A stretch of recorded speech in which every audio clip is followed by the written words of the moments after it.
Okay, there's one of two ways you can do this. You can do it by straight handing it, or you can use the ruler as a straight edge. You can even measure certain things, like on the cylinder, you can measure the height and then just drop a line straight down.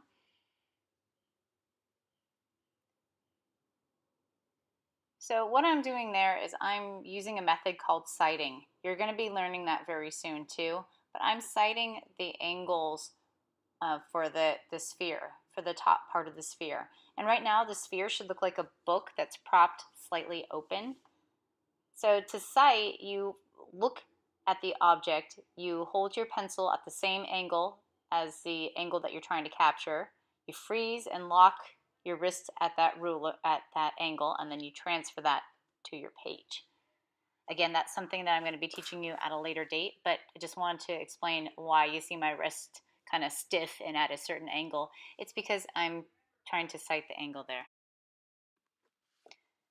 So to be clear, the top part of the cube, the very top part, is like a distorted diamond. You can kind of see that when you look at it sideways. It looks like a distorted diamond that's kind of on its side.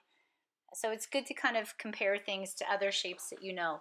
It's a really short diamond, so make sure yours is short too. You don't want to show too much of the top or the perspective will be wrong, or the angle. So right now I'm kind of freehand drawing this side of the cylinder there. These don't have to be spot on perfect. So don't be upset if it's not dead accurate, especially at this point. And I just want to show you that I am drawing really lightly here. It's hard to erase charcoal once you have it down, especially if you're pressing hard.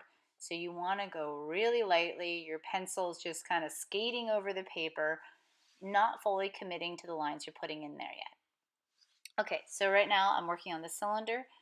The top part should look sort of like a rectangle at first.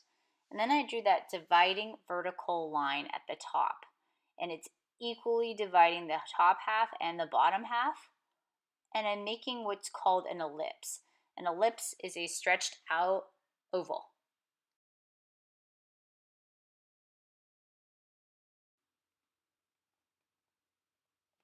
Okay, so now we're going to refine a little bit. I think on your image, you don't see the ellipse that's on the cone. I think you just see a rounded curve. So yours is a little bit easier because you don't have to do two ellipses. You should curve the bottom part of the cylinder there though. You should see a curve. I just want to point out too that if you were to divide the sphere in half, it should be equal on both sides. The same is true of the cylinder. If you were to take a vertical axis, divide it in half, it should be equal on both sides. And the same is actually true of the cone. And it's also correct that the cone is kind of at an angle, but if you angle the vertical axis, it should be equal on both sides as well. And right now what I'm doing is I'm drawing in really lightly the cast shadow. So that's a shadow that's on the ground that the object itself is casting onto the floor. So that concludes the outline once you have the cast shadows in place. Now we'll move on to doing the shading.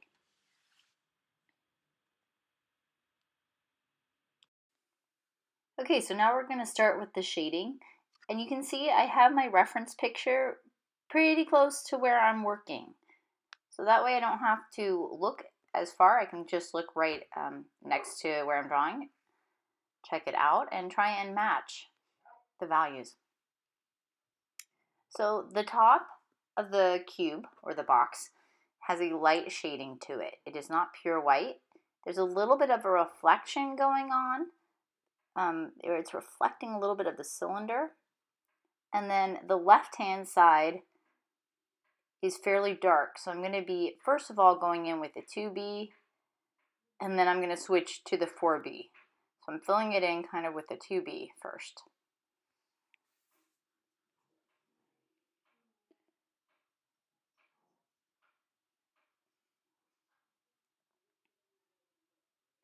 Again, you want to make sure that you're filling all the gaps in your shading. You want to make sure that your shading looks even.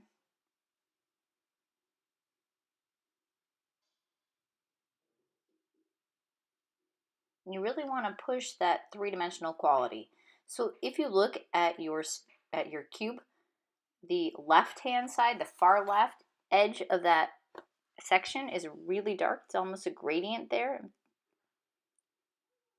So that is with the 4B. So I'm switching, I'm layering on top with the 4B on top of the shading I already have. So my goal is to try and create a gradient there. So dark at the corner, and then it's going to fade as it moves towards the other edge.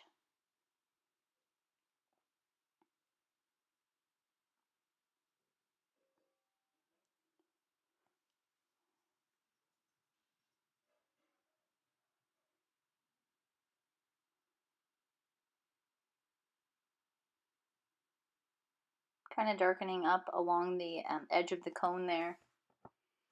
And I'm looking at the cone and comparing the cone to the edge of the cube. It's quite a bit darker to help kind of pop that cone forward.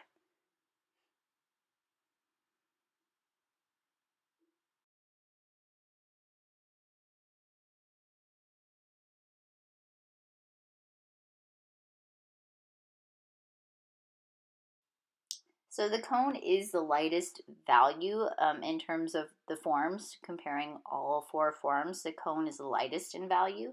So that means you're going to go pretty light with your charcoal pencil, starting out with the 2B, and you're going to be working in stripes almost. You want the stripes to blend in because this is a form shadow that you're working on. It's a little bit darker towards the bottom, although there's some reflected light that you're seeing there too from the tabletop. And there's some basic striations of shading that occur on the form. It's not pure white. There's a little bit of shading.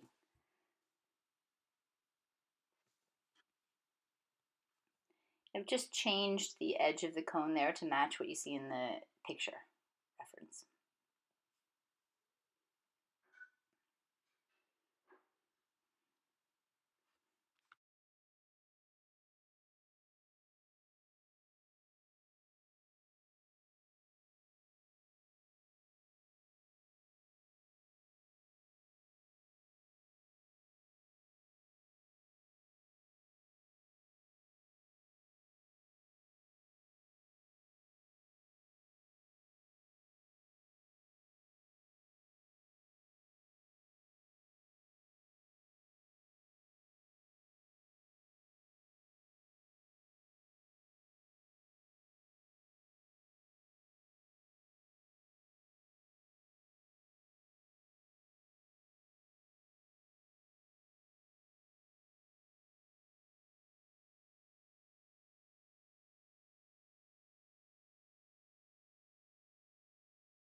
So the cylinder is composed of a kind of a stripe of shadow, of form shadow on the left-hand side, and a little bit of the cast shadow from the cone is landing on the cylinder itself.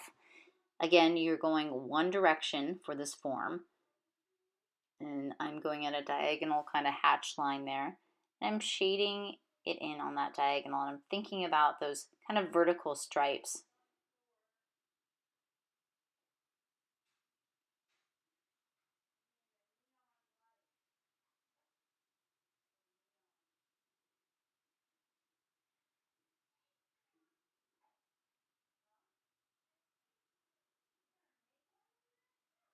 And again, I'm starting off with the 2B first, and then I'm going to go back in and work it up a little bit with the 4B after I've got the 2B in place.